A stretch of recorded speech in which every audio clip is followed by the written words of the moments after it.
How can you, as you're watching or listening to this episode, go out and start getting coaching clients? I'm Maurice from CreateGrowProfit.com, and today I'm speaking to Heather Stewart. She used to be one of the trainers in the Certified Coaches Federation, and she knows all about how to get coaching clients and how to successfully coach people. Heather, thank you so much for coming on the show. Where are you calling in from today? I am in Toronto today. Last week I was in Portugal. Today I'm in Toronto. I'm actually going to Portugal end of May, beginning of June. Oh, it's lovely. Yes. Good. Get out of Lisbon and go into the countryside. There's so much to see. So, as just mentioned, Heather, you used to be one of the trainers in the Certified Coaches Federation, and you helped a lot of coaches launch their practice. And I can't wait to ask you about that.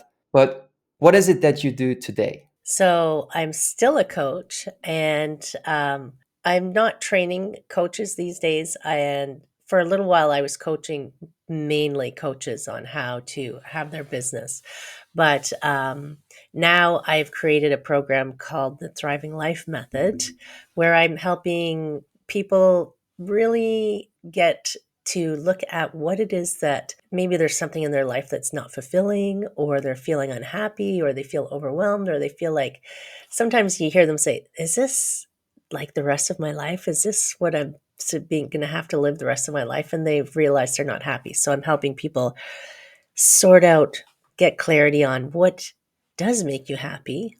And let's talk about it. And it could be physical, it could be emotional, it could be your job. I mean, we talk about 6 aspects of your life, a wellness wheel kind of thing. And it's really amazing to see people who, from all walks of life, they all go in different directions because that's what we should do. But they finally go, oh, this is actually what I want to do. And then I kind of give them a permission slip to go and do it. Well, go do it. Right. Isn't it interesting that so often we don't really know what we want? It sounds so great, when somebody says, "Do what you want," and then we take a moment and think, "Well, what is it that I want?" It's not so easy to answer. And the question that you asked earlier about when people come to you and they say, "Is this the rest of my life?" That was me when I was working in corporate finance. Right. Me too. Corporate finance. Yeah. So that's a good transition. So what led you to, being a trainer in the coaches in the federation and to doing what you're doing today? What was your journey? So I was in corporate finance and I did it. I was a senior director, I was executive level, and everybody said that I was successful. I had made it, you had done the things you were supposed to do to be successful. And I didn't like it. I was working with really long hours. I was sitting at a desk. I didn't even like I was trying to stay healthy, but I knew that it wasn't healthy. And the job, it was kind of boring. Really? It's like, is this what I'm going to do every single day? Ugh. So I had started to take yoga after work for stress relief. And I just realized that there's a few things that happened. It's a longer story, but I just realized I've got to leave corporate. So I quit and I opened my own yoga studio. Like that was my first step. I opened my own yoga studio, started teaching yoga, became a personal trainer, became a massage therapist. And through all of that, it's a different way of coaching people. I was coaching people, and people were still asking me for help, for business help, because of my former career. So I was business coaching and wellness coaching, and I said one day, this has to be only pieces of the puzzle. There's more to it than this. So that's when I took the training and got really into coaching, like full coaching. How can I help people in a bigger way? And how long ago was that? When did your shift begin from corporate to what you've just shared? Well, I left corporate 20 years ago, so it was quite a while ago. And I did have my own yoga studio for about 10 years. I'm retired now from massage therapy. I retired after 14 years. So we're quite a ways into it. I've been officially coaching, like as a certified coach for, I think I'm on 8 or 9 years now. Although if I think about it, it's kind of been always. you know, I find the people who are drawn to coaching are the people who are naturally doing it anyway. People are coming to you and asking you for advice. And then one day somebody said to me one day, why don't you do this as a career? And I thought, Oh, yeah, that's a good idea. In that period of time when you slowly started to realize that this is not what you want to do for the rest of your life, do you remember how long it took for you to make that shift and then actually make the change in your life? Yes. So it probably, I don't know if it took me an entire year, but it's not something that, like, when I tell people about it, they think I just suddenly one day quit my job. And that, for some people that works. It's a bit radical maybe. And also, you have to make sure that if you do something like that, you don't throw yourself into some situation that's going to be worse. So I didn't have anybody to talk to about it. If I'd had a coach at the time, that would have been really good because the coaching wasn't a big thing 20 years ago, So I was kind of like processing it all myself. Didn't really have friends I could talk to about it because they were so invested in that success model. And I talked a little bit to my yoga teacher, but she's a yoga teacher. And so one day I was like, yeah, I think I've got to make a change. And what's it going to look like? And I decided my first step was to leave my job. And I was actually getting divorced at the time. So my house was being sold.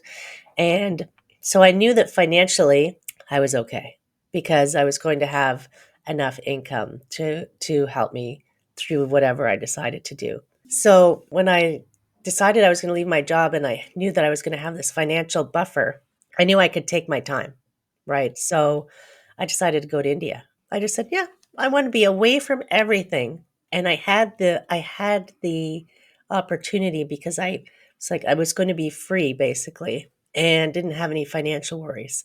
So I said, okay, I'm going to go to India and just explore and just kind of get a sense of what do I want?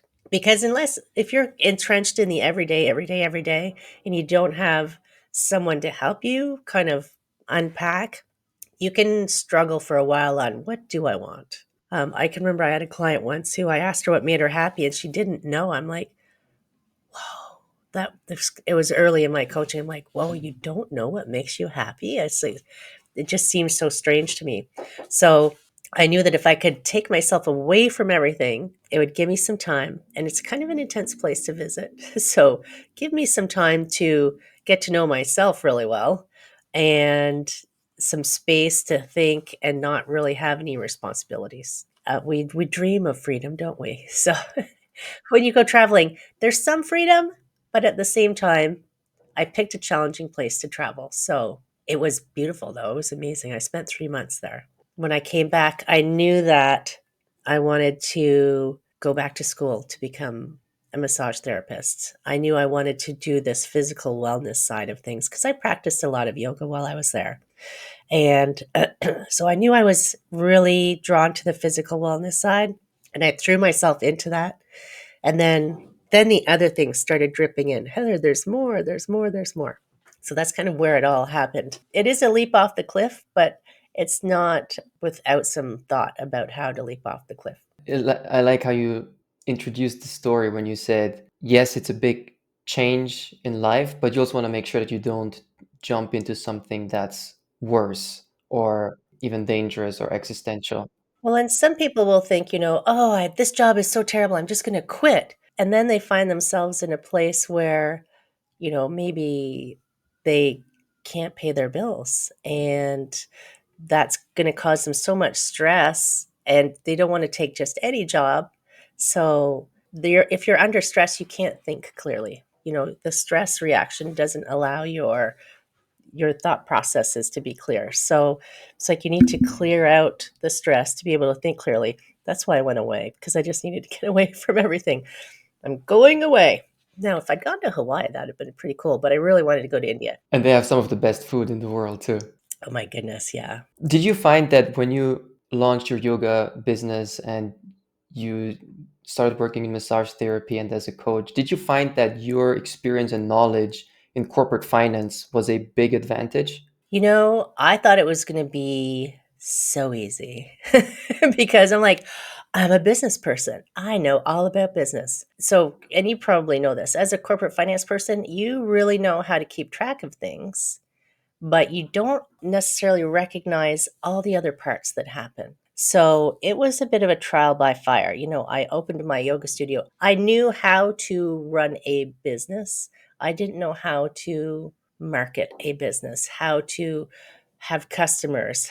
I mean, I was good at customer service because just of my personality, but there's pieces that you don't realize. You actually have to tell people that you are open for business. You have to do it a lot. You can't just throw out one sign and be, okay, where is everybody? And it was a bricks and mortar place. So it's a different approach. And it was quite a few years ago. So social media is bigger now, but also find it's noisier now. It was easier back then, perhaps, to be noticed on social media than it is now, but also not as many people were on it. So it's a trade off, but you had to like finding a way to market and do kind of the work to get yourself noticed and get a reputation and get clients coming in and serving those clients really well while you're trying to pay bills and cleaning toilets and washing floors and all the things that come with the brick and mortar. And it was surprising, a little bit surprising to me that I thought, oh yeah, I know how to run a business, but there was just like those blind spots that you don't recognize. I could do my own taxes and my own books, and they just told me that you need more clients. Yeah, yeah. But also kudos to you because you really didn't take that personally, it sounds like. You had your ego in check. You kinda have to. I mean, if you operate from the point, especially as a solopreneur or an entrepreneur, if you operate from the idea that you know everything and you don't need help, you're not gonna last very long. It's impossible because you only have so much capacity. And if you want your business to support you and support your clients and in a really like the maximize your time of helping your clients, all the other stuff that happens, it's really really important to recognize what you're good at, what you're not good at, and hire experts. I mean, even when I was in corporate, I always hired people who were smarter than me because I knew that they were going to catch the stuff that I didn't catch and they were going to make me look good. So I could make them look good by helping them helping me look good. So it's a great strategy. Hire people smarter than you. When I started out with, I think especially in the online business world, like digital marketing, digital business, knowledge businesses on the internet, there's at least that's where I came from. I had this dream of kind of the hacker approach. I started with blogging and affiliate marketing and this idea that I don't need to talk to anyone. I just need to create traffic, drive it to the offer, have really good copywriting, run the ads. And it was really through my mentor and my first like real business coach, Donald Stojak. He really opened my eyes to how business thrives on collaboration. And it was a really huge shift inside of me and my mindset, and kind of saying goodbye to that old, very young and naive dream of me being able to just hide anywhere in the world on the internet and make millions of dollars. And I think they sell that a little bit, right? So some of those marketers out there, make $10,000 a month just sitting on a beach and not having to deal with anybody. But yeah, that's not a real thing. Yes, you can make $10,000 a month, but not the way they present it, I think. And that is they're just marketing, right? So they're marketing their programs. Some of them could be great programs, but it's interesting. I'm reading a book now called Love Money, Money Loves You, which is about some people might see it as a bit woo woo because it's this woman has channeled the entity money and had a conversation with it. And money is basically saying, I am the medium of exchange for you humans to do stuff with each other. So we have to do stuff with each other. You can't hide on a beach behind a computer. You have to do stuff with each other. And collaboration is the fastest way to success, I think, because you harness the power of more than one brain. You can riff off each other. You can have ideas. You're not competing against each other. I'm in a group of coaches. We all coach and we meet regularly and we talk about the things we're working on and we get ideas from each other and we help each other. even though we're all coaches, we're all very different. So every business, like Coke, Pepsi, it's both soft drinks, but they taste different. So they have different client base, coaches, especially because the coaching comes with the personality and the knowledge and the background and the energy of the person. And if not everybody's going to jive with me, some people will go, "Ooh, don't like her." Well, that's fine. I'm not going to be upset about it. But I know a whole bunch of other coaches that I could send you to if you don't like me. And then the same in reverse. There's going to be people who my friends will say, you'd work really well with Heather. And they'll send that person to me. So collaboration, I think, it feels like it's a relatively new way of working compared to the past, but I think it's so much more powerful than the old ways that we've been taught of competition. That's a great transition to the business side of coaching, Heather's. You described your trial by fire when you launched your business, even though you had so much experience from corporate finance and you knew all about business. I made similar experiences. So when you were helping certified coaches in the Certified Coaches Federation, what is some of the most common or the biggest mistake that you would see coaches make when they went out and started to get clients? They wouldn't go out. That's the thing. Especially new coaches because they don't feel like they know enough. They don't feel confident. They feel like, why would someone hire me? I don't know anything. And they'll distract themselves. They'll build their website, they'll choose their brand colors, they'll make their logos, they'll do all of these things that, yeah, you'll need those, but you're not a coach until you have clients. So the hardest thing for coaches often is getting that first client, of stepping out into the spotlight a little bit and saying, "Hey, I'm a coach. Can I help you?" So one of the things we often do is we'll ask people to say, "You can just practice coaching first if you want, you know, so there doesn't feel like there's that stress, send an email to your acquaintances and say, "Hey, I've just got certified. I need to practice. Will someone volunteer?" Or I even posted on my Facebook publicly because I have a lot of followers because I've been teaching yoga and Tai Chi online for a long time. Does anybody want me to practice on them? And then that kind of gives you that little bit of confidence that that person will, they're not going to, since they're not paying, there's less stress somehow. But what I would tell people is if you do start practicing with someone, which is a nice place to start, do it in exchange for, like, don't do it for nothing. Do it in exchange for a testimonial, for feedback.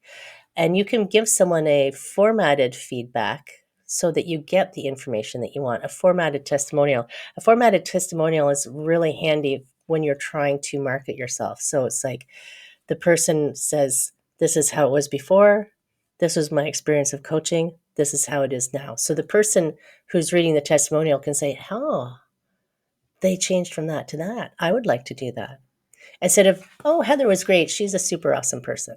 That doesn't help people. People know that I'm going to help them change into something different. They'll just know I'm a really nice person.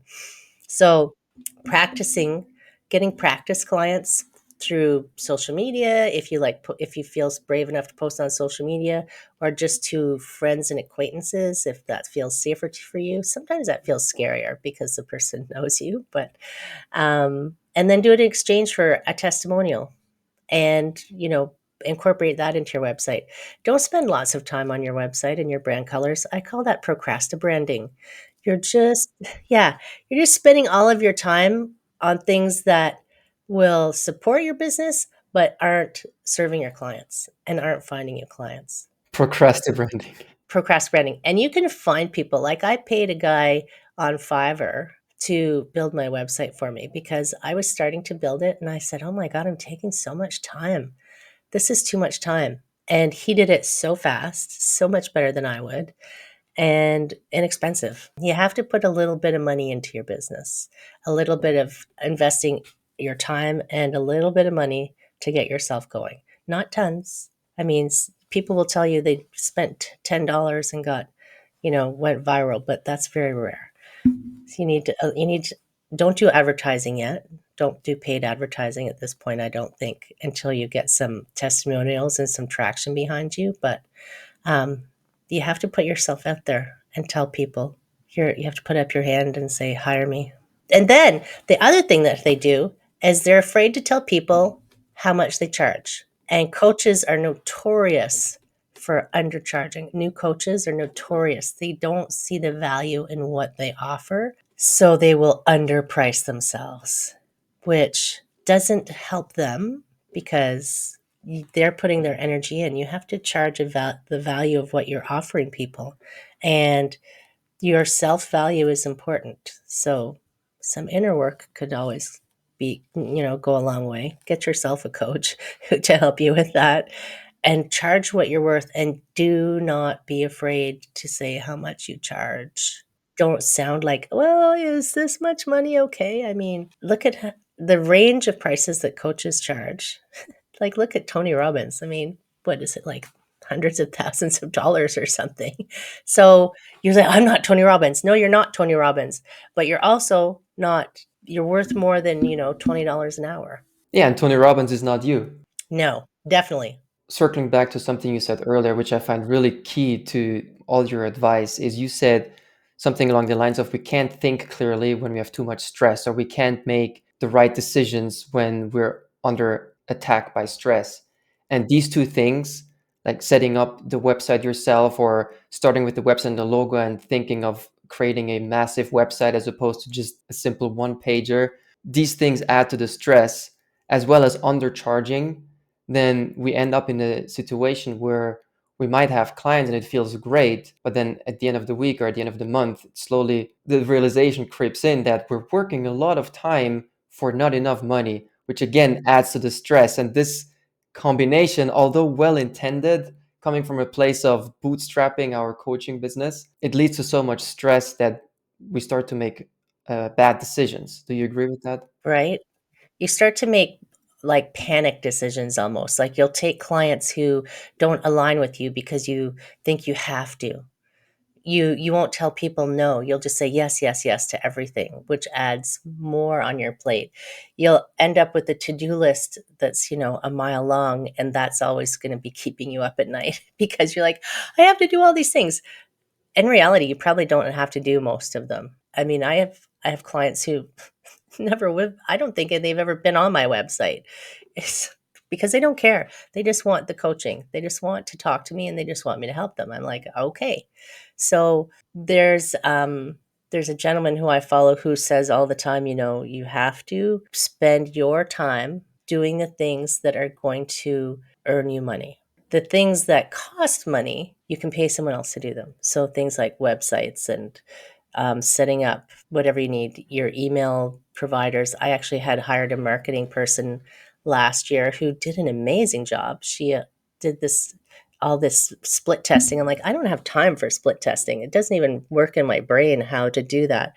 So I just paid her to do it. And she made a beautiful Facebook ad that was bringing me people every day into my email list. But then you have to email them. All right. Then, oh, great. I've looked at all these people. You have to talk to them. Then you need an offer that converts, right? Then you need an offer that converts. So wait, so all of these pieces, you can get help with all of the pieces. The pieces that are broken, and this is what I actually went through once with my coach. We went through my whole process. He's like, this piece is broken. I'm like, you're right, it is, because I hadn't seen it. So tweaking, making the changes to make the conversions happen. And it's always going to come back to you have to keep trying. If something fails, you're not a failure. It's just information, it's just feedback. So you say, that didn't work. See if you can do it like an experiment. Why didn't that work? Which piece of it wasn't working? Because you don't necessarily want to throw it all out. Maybe you take out parts and put new things in, change words, change how you approach people, change where you're approaching people. One of the key things that coaches struggle with when they first start is who they want to coach, because you can't coach the whole world. And it's quite common for new coaches to feel like, well, if I niche down, then I'm not going to get clients. I'm cutting off all these other people. But you're actually not. By niching down, you're actually going to clarify your message to who you're going to talk to. Other people are going to hear you. but you don't have to coach the whole world, and you can't. So when I talk about my clients, I help midlife women, overwhelmed overachievers who have lost their way, don't know what makes them happy anymore, are spending their time stressed out, and are getting close to burnout because they're not taking care of themselves. I still have male clients and I still do business coaching. Some of them are businesses, some of them aren't. Some of them are retired, some of them work. Some of them are authors, some of them are artists. And but being clear on your messaging, make sure you can target who you're going to talk to. And then anybody else who hears you is a bonus. But if you're talking to everybody, nobody's going to hear you. Thank you for sharing that. You probably told them this before, didn't you?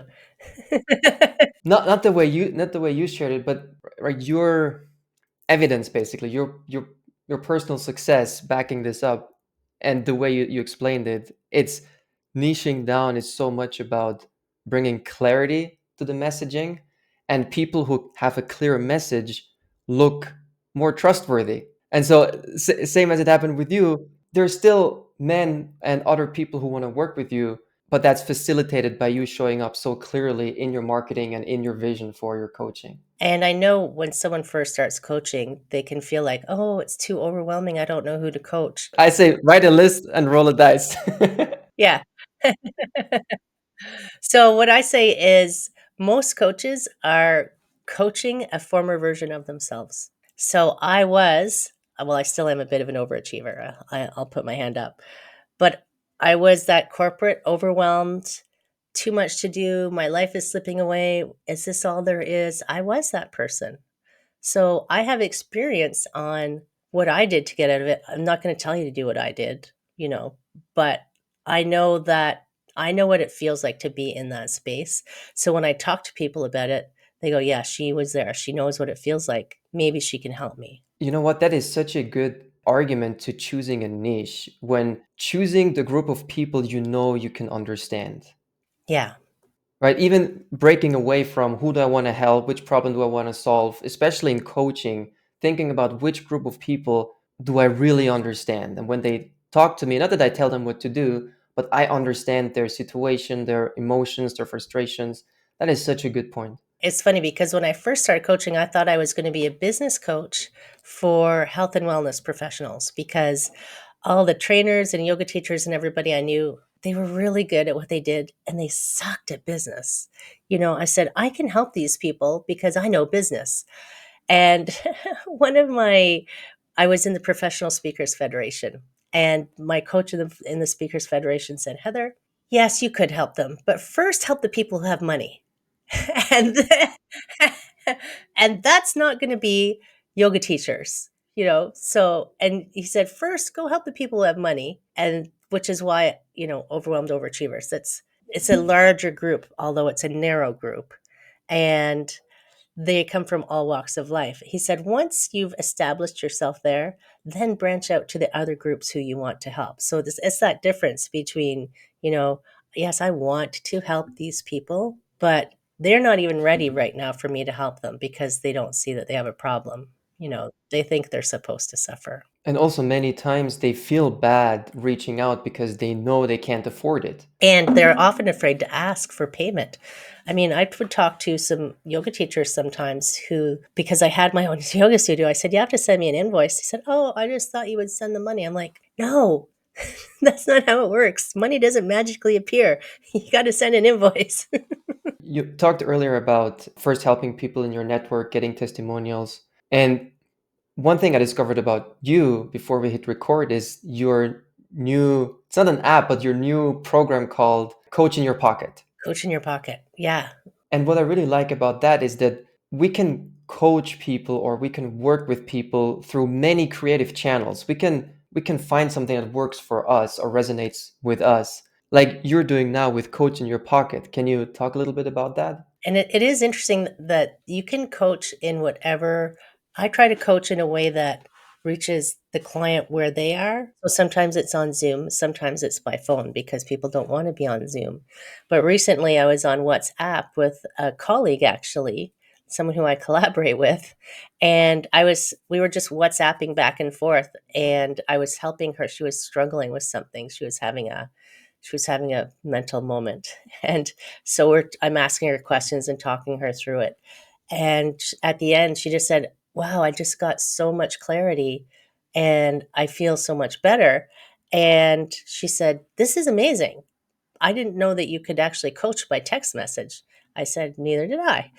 And it just and I just realized that for some people who are super busy, like my target audience tends to be super busy, they don't necessarily want to book a meeting with me and wait a week, sit for an hour on the phone or Zoom or even a half an hour, because some of my clients only have time for half an hour. But it's like they want something immediate. We're in this world of immediacy, right? So I said, "Okay, how can I work with that?" And I just let my creative mind run a little bit. And I said, "Okay, so I'm going to create Coach in Your Pocket. And I'll just do the experiment, only 10 people, because I don't want to become overwhelmed myself, because then I can't serve people." I said, "They can have access to me on WhatsApp whenever they need me. Easy." And it can be, like we were saying, it can be text, but you can also leave voice messages and you can do quick videos if you need to on WhatsApp. It's so versatile. And I thought, wow, then they know that if they're having a moment where, they're about to jump off a cliff or something, I'm like, I can talk them down. Yep, no, no. Or I can refocus them, or I can give them that encouragement and even accountability. Some people need accountability. So I can have a reminder for myself, check in with Susan that she's actually doing what she said she was going to do. So it's kind of that like quick, easy hits to help people stay on track. I think it's such a cool idea. And what I love about all your stories is that it shows how many different applications there are to the generic marketing and business advice that we hear. And right, we tend to fall for these templates as opposed to trying to figure out where are our clients at, where's our target audience at, what works for us. And then, people come up with genius solutions like this, Coach in Your Pocket. Coach in Your Pocket. And it's so interesting to see how many ways people coach and what their clients are gravitating to. And because you'll get people who want to be in groups, you'll get people who want to be alone. I mean, that's why I'm like, you're serving a person. So how does that person want you to help them? That's all you got to worry about. How do people get started working with you? So I know you have a free community people can join. You have Coach in Your Pocket. You have private coaching, group coaching. Where do people go first? Where do they start?